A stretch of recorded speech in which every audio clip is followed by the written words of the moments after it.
হুজুর গায়েবী জানাজা কি জায়েজ আছে? এটা তো আমাদের দেশে এখন রাজনৈতিক জানাজা আমি বলি।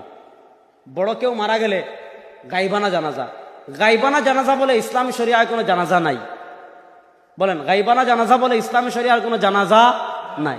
হ্যাঁ, একটা সূরতে গাইবানা জানাজা আছে।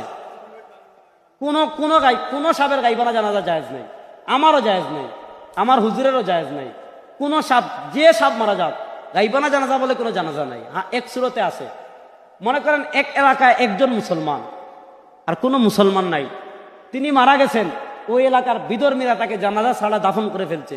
যদি এই রকম হয়, আপনি খবর পেয়েছেন অমুক এলাকায় এক মুসলমান মারা গিয়েছিল, মুসলমান মারা যাওয়ার পর তাকে জানাজা ছাড়া দাফন করা হয়েছে, জানাজা পড়ার মতো কেউ নাই, এই রকম যদি হয় তাহলে শুধু গাইবানা জানাজা পড়তে পারবেন।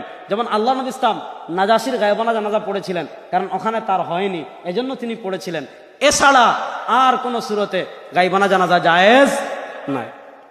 দেখেন আল্লাহ নবী সাল্লাল্লাহু আলাইহি ওয়াসাল্লামের টোটাল জীবনে কত সাহাবা কত যুদ্ধে শহীদ হয়েছেন। আল্লাহ নবীর পালক পুত্র যায়েদ ইবনে হারিসা শহীদ হয়েছেন, হযরতে হানজালা শহীদ হয়েছেন। আল্লাহ নবীর কত মহব্বতের মানুষ, আল্লাহ নবীর কত ভালোবাসার মানুষ কত জায়গায় শহীদ হয়েছেন। নবী করিম ইসলাম জীবনে কারোর গায়বানা জানাজা পড়েন নাই।